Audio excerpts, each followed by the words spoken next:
everyone, and welcome to another WorksheetCloud Grade 2 English lesson with me, Mrs. Greenwood.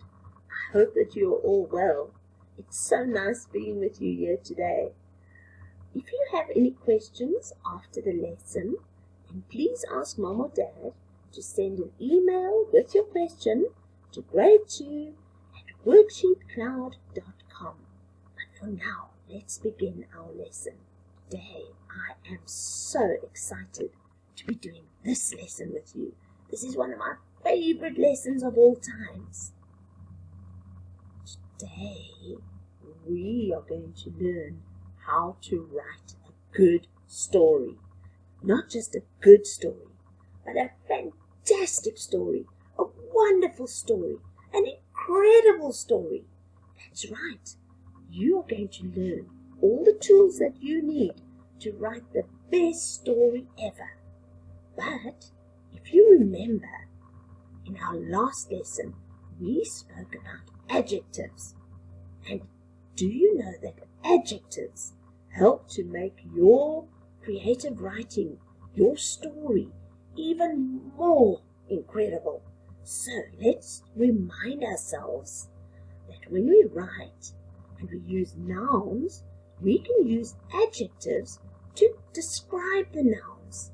Remember, you can tell me how it sounds. At the clock, is it loud? You can tell us how it smells. Does it smell fresh? The daisy smelled fresh. How does it taste? The lemon tasted sour. It was a sour lemon. What size? A short boy or a tall girl? When you use adjectives, children, it just makes it so much more interesting to read. What color? Was it an orange cat, a ginger cat, a black cat, a blue cat? Oh, can you imagine that? It could be a magical cat, big cat, small cat. What shape? Is it a round lollipop? Is it a square lollipop? Is it a rectangular lollipop? So all these adjectives help us, when we read your story, to form pictures in our minds, and that makes it so much more exciting. Now remember, you can also speak about how it looks. Is it colorful? How it behaves. Is it a slow snail? Is it a fast hare? Is it a slow tortoise? And then also how it feels. Is it a soft bunny? Is it a furry bunny? You can tell us how it feels. And then also numbers, how many. Those are also fantastic adjectives to use in a story. But for now, let's get started so that we can learn how to write the best stories ever. So, stories are full of wonderful sentences. You can't write a story without sentences. And just a reminder, when you write your sentences, the robot helps us to remember that the red is where the sentences end with a full stop, a question mark, or an exclamation mark. The orange is where we have commas for taking a breath. And the green reminds us that every sentence starts with a capital letter. Remember that names of people and animals and countries and days of the week also start with capital letters, and they can also be in green.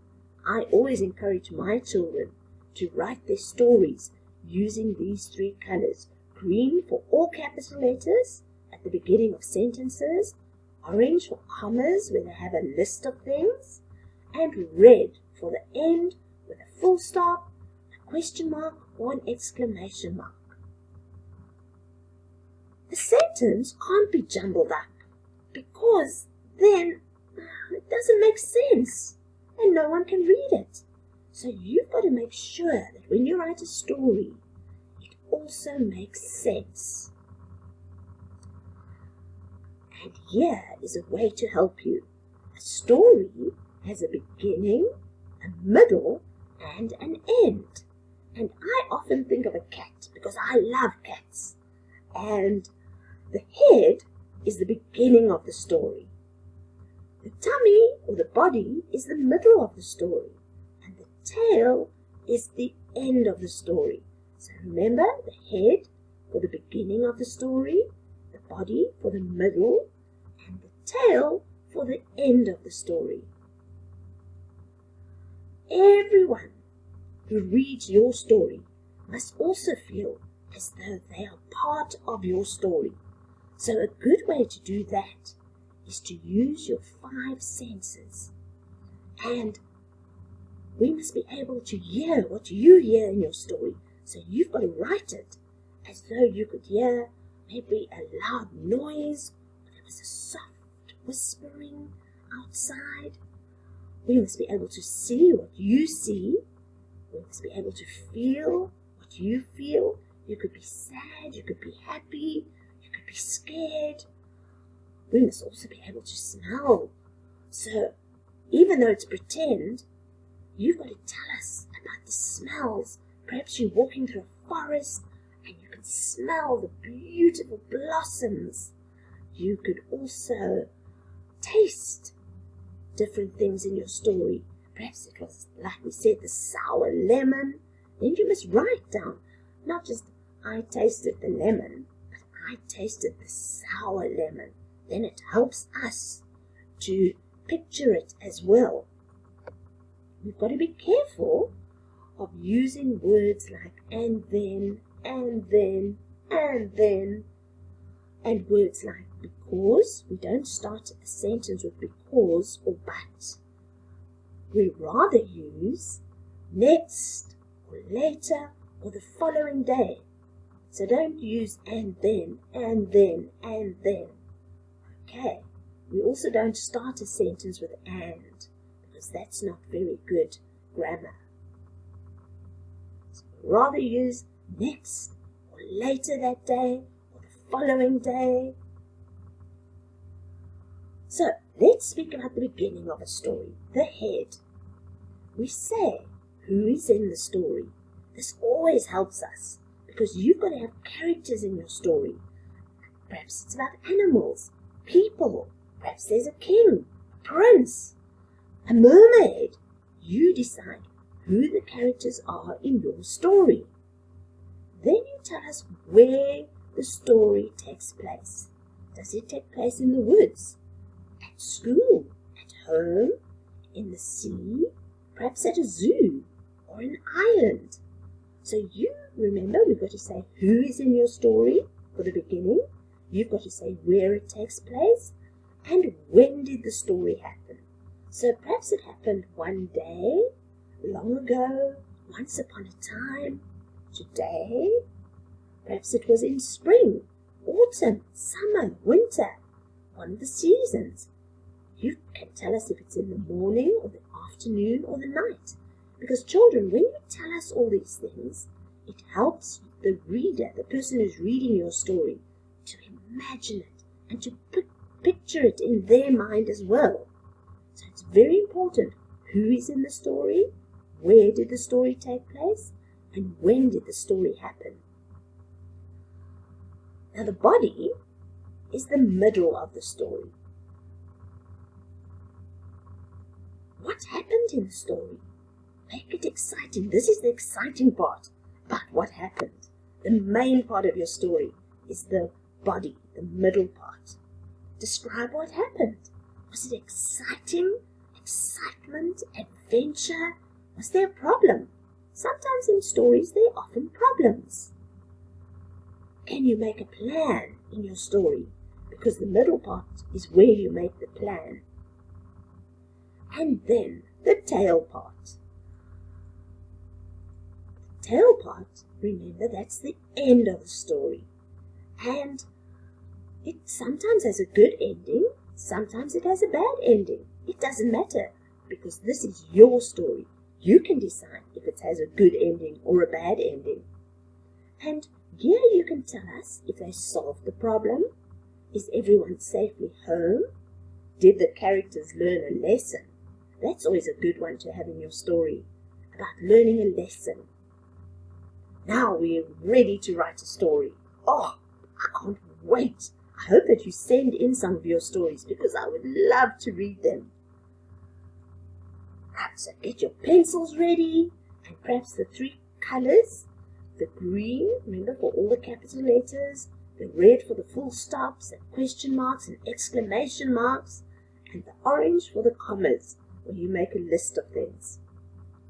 Today's story is going to be the giraffe who couldn't dance.